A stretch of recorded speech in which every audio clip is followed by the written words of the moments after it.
서로 같이 워크시트는 총 2장으로 준비되어 있습니다. 이 워크시트를 통하여서는 마을 내에 어떤 특징이 있고 또 마을에서 어떤 자원을 조사할지를 함께 알아볼 수 있는 워크시트입니다.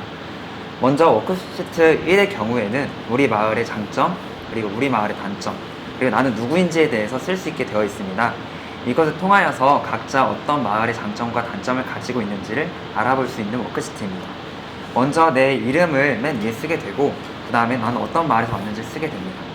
그 후에 마을의 장점을 쓰게 되는데 예를 들어서 마을이 조용하다는 것도 장점이 될 수 있고 또 마을이 깨끗하다는 것도 하나의 장점이 될 수 있습니다.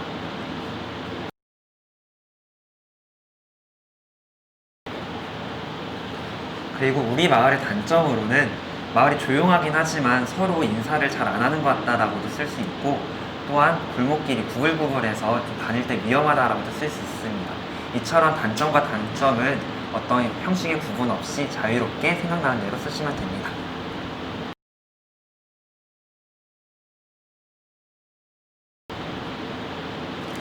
그리고 마지막으로 나는 어떤 사람인지에 대해서 쓰게 되는데 여기는 꼭 글씨로만 쓸 필요 없이 그림을 그리셔도 되고 자유롭게 사용하시면 됩니다.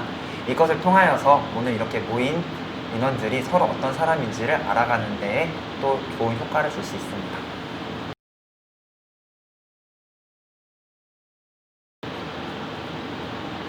이렇게 서로 같이 워크시트 1을 다 작성한 다음에는 서로 돌아가면서 난 누구인지 먼저 소개한 후에 내가 생각하는 마을의 장점과 단점을 이야기하시면 됩니다. 서로 같이 워크시트 1을 다 작성했다면은 바로 서로 같이 이 워크시트를 작성하게 됩니다. 서로 같이 이 워크시트는 이전에 작성했던 마을의 장점과 단점이 무엇이었는지를 서로 알아보면서 우리 마을의 특징이 무엇인지에 대해서 생각해보는 시간을 가지게 됩니다. 예를 들어서 아까 장점에 대해서 나왔던 것처럼 우리 마을은 조용한 것이 특징이라고 할 수 있고 또 1인 가구가 많다 그리고 깨끗하다는 것을 우리 마을의 특징으로 생각할 수 있습니다. 그렇게 생각나는 것들을 맨 윗칸 우리 마을의 특징은 무엇인가요에 적으시면 됩니다. 이렇게 우리 마을의 특징이 무엇인가에 대해서 적어보았다면은 그 다음에 우리가 이렇게 특징이라고 생각한 이유는 무엇인지에 대해서 한번 생각해 보게 됩니다. 예를 들어서 깨끗한 마을이라고 생각했던 이유는 길거리를 다니면서 쓰레기를 본 적이 없다라고 작성할 수도 있고 조용한 마을이라고 생각했던 이유는 밤늦게 퇴근한 사람들이 많아가지고 길거리 돌아다니는 사람이 많이 없어 보인다라고 할 수 있으며 1인 가구가 많은 마을은 근처에 대학가가 있어서 자취하는 학생들이 많다고도 쓸 수 있습니다. 그렇게 생각나는 이유들을 두 번째 칸에 쓰시면 됩니다.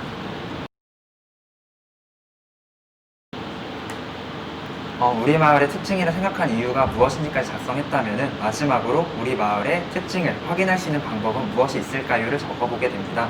예를 들어 길거리 쓰레기가 없다라고 써게 되었다면 왜 그런지에 대해서 생각해보고 그 답을 써보시면 됩니다. 예를 들어 길거리 쓰레기가 없다는 것은 길가에 휴지통이 얼만큼 많은지를 작성해 볼 수도 있고 밤늦게 퇴근한 사람이 많다라고 했다면 우리 마을의 직업 분포도를 한번 알아볼 수도 있습니다. 그런 것처럼 우리 마을의 특징을 확인할 수 있는 방법, 자원은 무엇이 있는지를 함께 고민해 보게 됩니다. 이렇게 작성한 것을 토대로 이제 마을 자원 조사하는 계획을 세워볼 수 있습니다.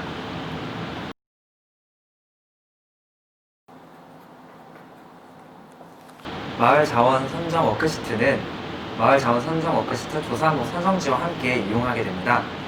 마을 자원 선정 워크시트를 이용하게 되면은 마을 조사 전에 우리 마을에 어떤 자원들이 있을지 그리고 어떤 것을 조사하면 좋을지를 미리 계획해 볼 수 있습니다. 마을 자원은 5가지로 나눠졌는데요. 역사 문화, 지리 현황, 경제 산업 현황, 생활 현황, 공동체 현황으로 나눠져 있습니다. 조사목 선정지를 보면서 나는 이웃 중에서 어떤 자원을 먼저 확인해 보고 싶은지를 관심 있는 자원 칸에 쓰게 됩니다. 예를 들어 역사 문화 칸에 있는 지명 유래 그리고 주민 축제가 무엇이 있는지 알고 싶다면 그것들을 관심 있는 자원 칸에 쓰시면 됩니다.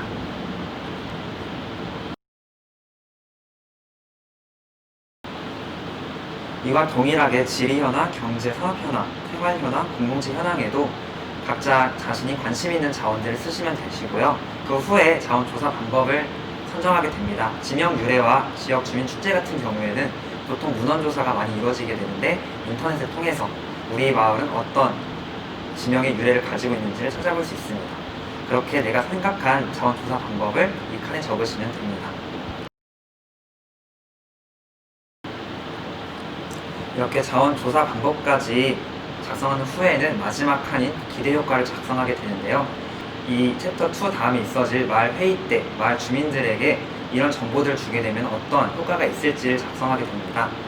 지금 같은 경우에는 지명 유래와 지역 주민 축제를 조사한 것은 주민들에게 우리 마을이 어떠한 모습으로 살아왔는지를 알려줄 수 있는 효과가 있습니다. 이렇게 생각나는 것들을 기대 효과 칸에 적으시면 됩니다.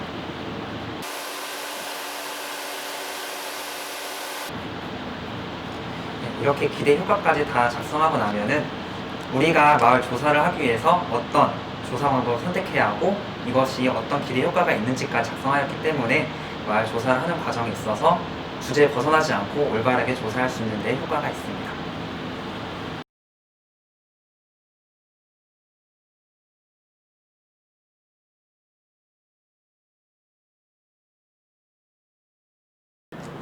이미지 카드는 총 40장으로 구성되어 있습니다. 카드 이미지는 보시고서 자유롭게 상상하실 수 있도록 저희가 이미지를 만들었습니다. 이미지 카드를 보시면서 내가 꿈꾸는 마을은 어떠한 모습일지를 마음껏 상상하시면 되십니다. 이미지 카드 중 예를 들어서 이렇게 4가지 이미지 카드를 뽑게 되면은 마을에 골목길이 많고 위험해서 자전거를 타고 다니기가 어려운 주민이 마을 주민들끼리 힘을 모아가지고 안전한 마을을 만들고 싶다 라고 이렇게 마을 비전을 만들 수도 있습니다. 이런 식으로 마을 카드를 자유롭게 사용하셔서 내가 꿈꾸는 마을을 만드시면 됩니다. 이미지 카드를 활용하게 될 때에는 비전 도출지 워크시트도 함께 사용하게 됩니다. 이 워크시트는 퍼실리테이터가 사용하게 되는데 분과원들이 선택한 단어와 낱말들을 조합하여서 우리 마을이 어떤 비전을 가지면 좋을지를 함께 생각해 볼 수 있는 워크시트입니다. 예를 들어서 분과원이 이렇게 4가지 단어를 선택하게 되었다면은 이 카드를 보고서 퍼실리테이터는 구불구불한 골목, 그리고 자전거 통행, 협력, 그리고 좋은 마을이라는 단어들을 만들어낼 수 있습니다. 그러면 이렇게 나온 단어들을 맨 밑에 칸에다가 적으시면 됩니다. 그리고 또 다른 분과원들도 여러 가지 카드를 선택할 수 있을 텐데요. 예를 들어서 이렇게 3가지 단어들을 더 선택했다고 한다면은 퍼실리테이터는 이 카드들을 보고서 분과원이 어떠한 이야기를 하는지를 잘 듣고서 그 단어들을 쓰면 되십니다. 예를 들어서 이런 경우에는 다양한 사람들, 그리고 많은 공원, 그리고 즐거운 마을이라고도 단어를 쓸 수 있습니다. 이렇게 단어들이 나왔다면은 퍼실리테이터는 다음 칸에다가 이렇게 나온 단어들을 가지고서 이 낱말들을 포괄할 수 있는 단어와 문장을 만들면 됩니다. 예를 들어 이번 같은 경우에는 다양한 사람들, 그리고 즐거운 마을, 협력을 이용해서 다양한 사람들이 협력하여 만드는 즐거운 마을이라는 단어와 문장을 만들 수 있고, 마을 주민들이 협력하여서 만드는 좋은 마을이라는 것도 만들 수 있습니다.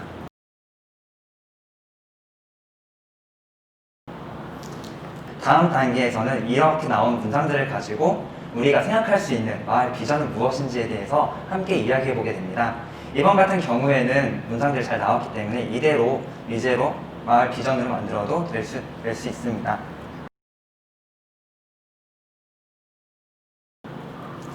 실제 현장에서는 이것보다 더 많은 마을 비전들이 나올 수 있게 되는데요.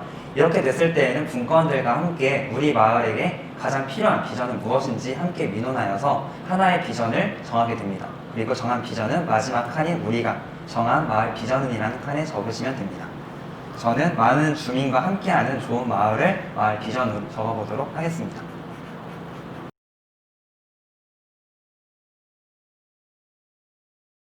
그리고 논의 끝에 나온 한 가지의 마을 비전을 이렇게 비전 선정지에다 큰 글씨로 적으면 됩니다. 저는 똑같이 많은 주민과 함께하는 좋은 마을을 마을 비전 선정으로 하겠습니다.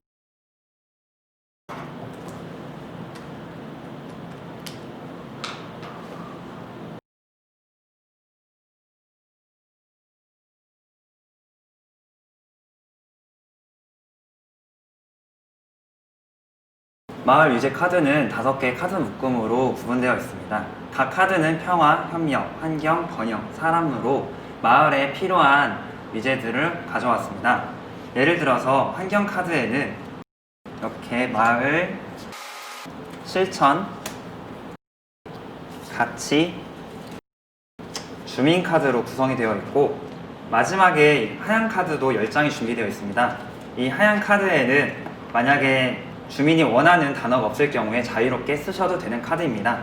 이 가치 카드와 주민 카드는 각 카드마다 동일하게 카드가 구성되어 있습니다. 그럼 카드를 통해서 마을 위제를 도출하는 방법에 대해서 한번 보여드릴 텐데요. 예를 들어 사람 분과에서 한 주민이 마을 교육, 공동 육아, 어린이, 친밀이라는 단어를 선택했습니다. 이럴 경우에는 마을에 혼자 있는 어린이들이 많은데 이 아이들을 공동 육아로서 마을 교육을 시켜서 좀 더 마을이 친밀해지고 안전한 마을이 되었으면 좋겠다라고도 위제를 만들 수 있습니다. 이런 것처럼 한 분과에 있는 여러 단어들을 통하여서 마을에 맞는 그리고 비전에 맞는 마을 위제를 만드시면 됩니다. 마을 위제 카드를 활용할 때 퍼실리테이터는 위제 도출 워크시트를 함께 사용하게 됩니다. 위제 도출 워크시트는 분과원들이 선택한 단어들을 이 칸에 적어 나가면서 우리가 정한 분과 위제는 무엇이 될지를 함께 상상해 볼 수 있는 워크시트입니다. 예를 들어서 아까 선택했던 마을 교육, 공동 육아, 어린이, 친밀이라는 단어를 선택하게 되었다면 퍼실리테이터 맨 밑에 칸에다가 분과원이 선택한 카드 단어로 마을 교육, 공동 육아, 어린이, 친밀을 이렇게 적습니다. 그냥 나온 단어들을 가지고서 그러면 어떤 위제를 만들 수 있는지를 분과원들과 함께 상상을 해보면 됩니다. 지금같이 이렇게 4가지 단어가 나왔을 때에는 마을에 있는 혼자 있는 어린이들에게 공동 육아를 함께 하여서 마을 교육을 시키고 보다 마을이 친밀한 마을을 만들었으면 좋겠다라고 마을 위제를 설정할 수 있습니다. 또한 여러 가지 분과 위제들이 나올 수 있게 될 텐데요. 그렇게 나온 모든 분과 위제들 중에서 3가지를 정하여서 우리가 정한 분과 위제에다 적성하게 됩니다. 지금 같은 경우에 하나만 있기 때문에 하나를 동일하게 적도록 하겠습니다.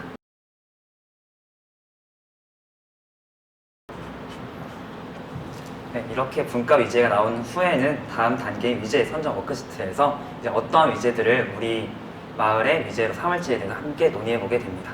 이렇게 위제 도출 워크시트를 통해서 분과 내 위제가 나오게 되었다면 그 중에서 한 가지 위제를 이제 분과 위제로서 선정하게 됩니다.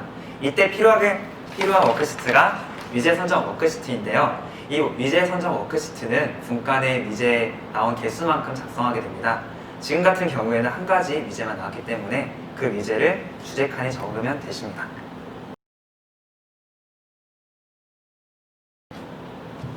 네, 이렇게 각 위제별로 주제를 쓰게 된 후에는 이 주제가 왜 나오게 되었는지에 대한 배경도 쓰게 됩니다. 이때에는 우리가 어떤 분과인지와 그리고 우리 마을 비전은 무엇인지를 함께 고려해서 작성하면 됩니다. 지금 같은 경우에는 마을 내에 혼자 있는 어린아이들이 많은데 이 아이들을 어떻게 같이 돌볼 방법은 없을까 고민하면서 위제가 나왔다고 쓰도록 하겠습니다.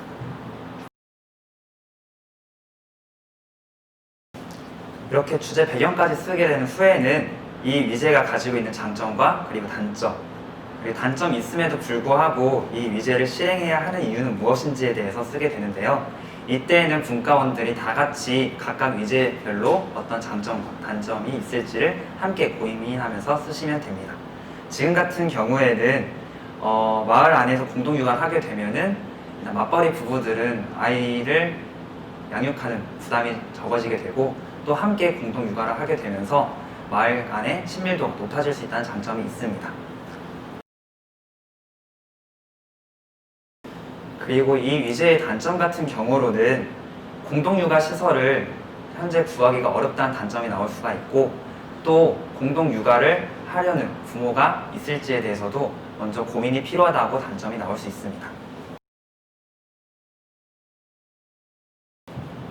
이렇게 각 단점과 장점이 나온 후에 분과원들은 그럼 이런 단점들이 있음에도 불구하고 이 위제를 왜 실행해야 되는지에 대해서 함께 의논하게 됩니다.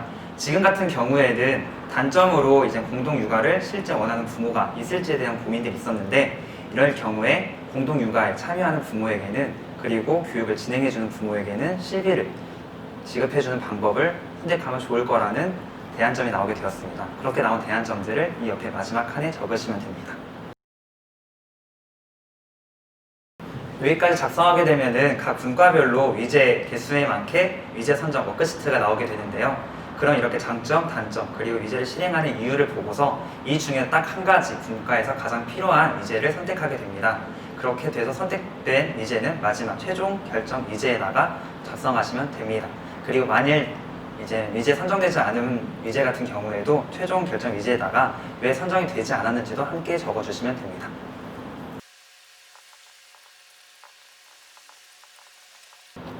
네, 이렇게 위제까지 쓰게 되면은 위제 선정 워크시트의 단계도 모두 마치게 됩니다.